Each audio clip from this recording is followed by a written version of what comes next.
Yeah, yeah. He said, also that nation you serve I shall judge. Hello everyone and welcome back to my channel Cooking with Marcia. My name is Marcia. Today is January 4th, 2024. It is currently 48 degrees where I am. Yes, it is cold. It is the winter season, but that does not stop us from having a vibrant winter garden. And that is the subject of today's video. Big disclaimer, yes, I live in Central Florida, so yes, it is not as cold as other countries or other regions in America, but regardless, it is still cold and you still have to take all the precautions to protect your plant during the winter season. But what I want to share with you is that not because you're in the winter season should prevent you from having winter garden. So I just want to show you a few things that I have around in my garden that is still, going very well and that I know will last throughout the winter season to be able to sustain myself, my family, my friends, my neighbors, my loved one too. My location is referred to as Zone 9B. And what that does, it just gives you an idea as to two main things.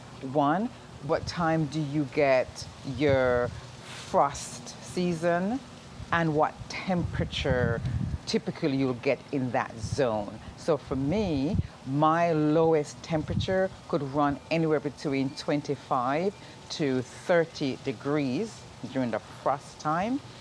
And also that happens towards sometime the end of December or between mid-January and end of February. So those are the season, or those are the months when when temperature drops to a certain degree that you know that you now have to protect your plants, or they could just die. They could just freeze, get brown, and just die. Okay, so those zones just give you an indication as to what the temperature is going to drop to, what degrees it possibly can drop to, and what time of year to expect the temperature to drop in those areas. Doesn't necessarily mean it's going to happen every year, but it's just an indication. If you want to know what your zone is, you can go to the USDA website. It's going to ask you to tell them what your zip code is. You type in your zip code and it will show you on the map what zone you're in, and you'll get the same information that I have for my area. So again, I've always encouraged you, even if you don't have a backyard, a small little backyard like I do, you can still plant crops on the inside. So I'll show you a couple of ideas what I have on the inside of my lanai, my back porch, that is enclosed but not totally enclosed. It just has a mesh around it, and a door, but you can still plant a few items or put a few items in buckets or grow bags and still have a winter garden. So there are plenty of variety of vegetables that you can have in your winter garden. You can also have fruit trees. There are certain fruit trees that are tolerant to the frost season. So for example, I have my kumquat tree that is still has a bunch of fruits on it, so many fruits on it. I have my lemon tree is still producing. A gungo peas tree that over there that produces peas. My passion fruit is still doing very, very well in this cold weather. Elderberry is also blossoming. There's 2 pods that comes up recently for my elderberry, but that's also striving in the cold weather.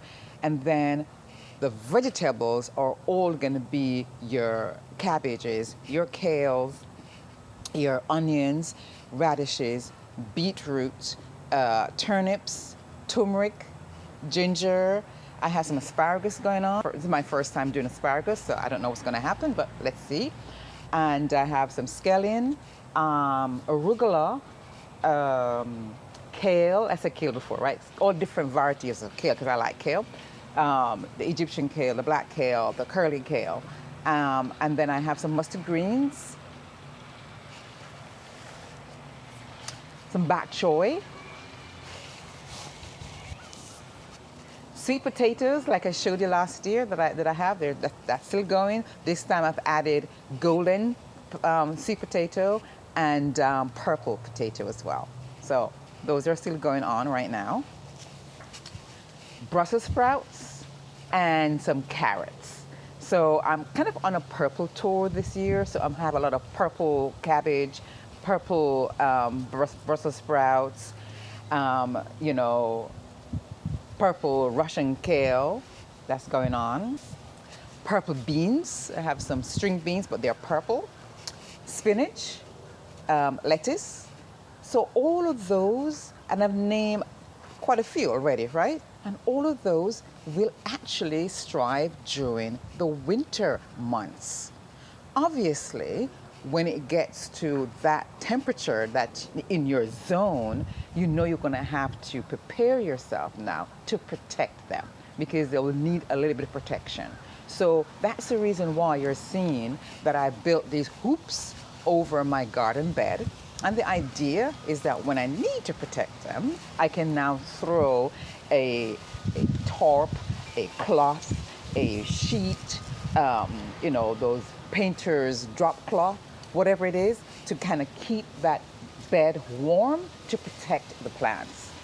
And the good thing for me as well with still having these hoops over my garden bed, I can still do the same thing during the summertime where now I need to protect it from the summer bugs that comes out wanting to eat your fruits, your plants and so on. So I still have that, so I can use it during the summer months for that reason. That time, I won't put a heavy cloth on it, I'll put a nice netting over it just to keep them away.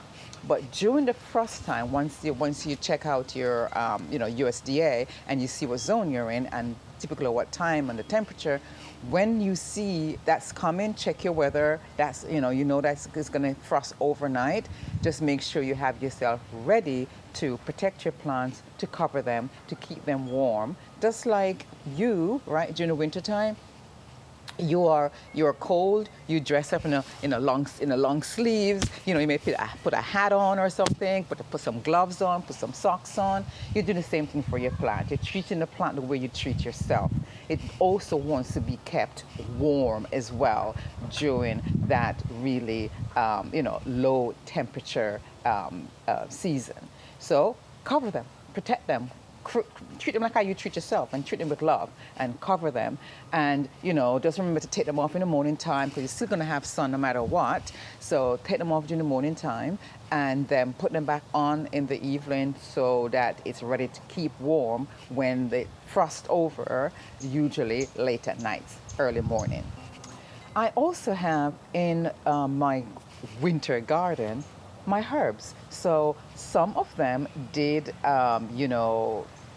sort of like lose its leaves or kind of die down a little bit. Some of my basil, my Thai basil, some of them did go down, but some are now coming back and they will survive for a little bit, but once it gets to that frost, if you don't cover it, we'll lose some of those. But some of the herbs like the rosemary, the curly parsley, oregano, the Italian parsley, cilantro, those will actually survive.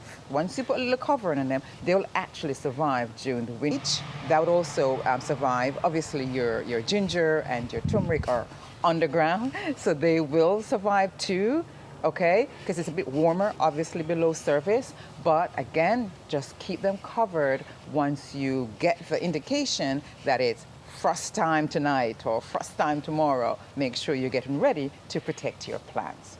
Now, the beauty of in the wintertime having a herbal garden or having herbs in your garden is that now you can use some of them to now heal yourself just in case you pick up a little bit of a snuffle, a bit of a cold, to help you with your digestive system, to help you with your immune system, to just kind of make you feel good.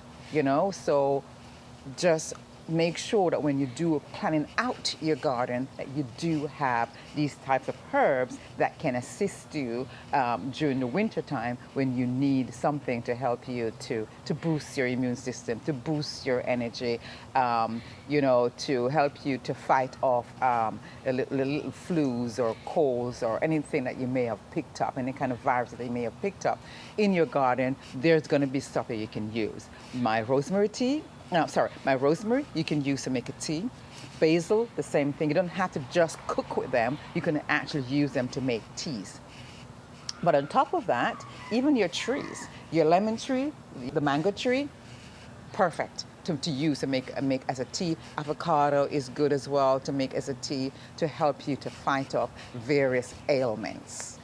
Elderberry is not ready yet because, like I said, it's blossoming. But last season, early in the year, when the season was over, what I did was I freeze some of my elderberries in the freezer. So now, if I do need a pick-me-upper and I need some elderberry, I can now go into my freezer and pull up my elderberry and make my elderberry, syrup or a tea or something to help me to strengthen my immune system, or help with my digestive system, or help me to fight off a cold or a flu or anything that comes my way from me, from my family, or for my neighbors. Just here, just to encourage you to.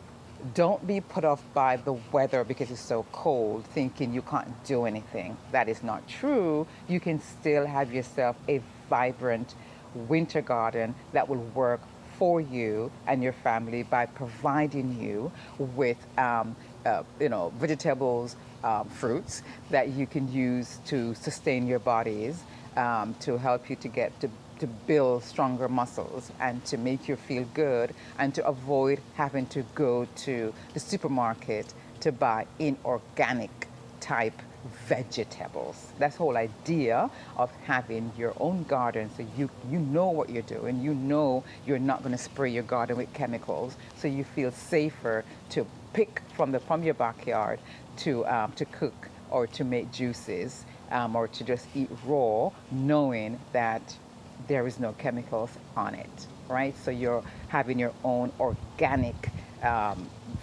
winter garden in your backyard, or on your back porch, or on your steps, or on your countertops. You can still have a batch of herbs sitting on your countertops.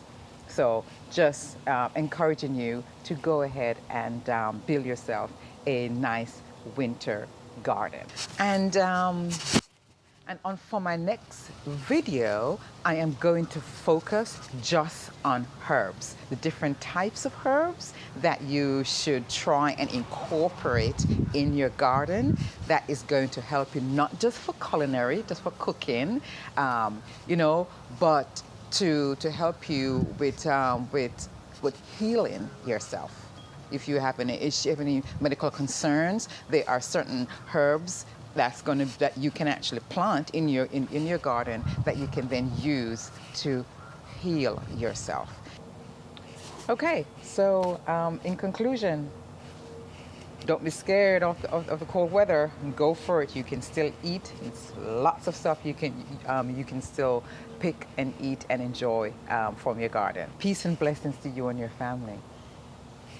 And let's give all praises and thanks to the Most High, who created us, who gave us life, who gave us the gift of life, who gave us the soil, who gave us the sun, who allow us to be able to plant and replenish from the land like He asked us to.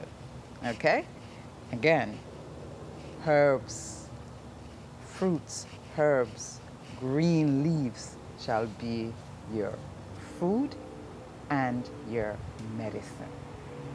All praises and thanks to the Creator. Peace and blessings. Yeah. He said, also that nation you serve I shall judge.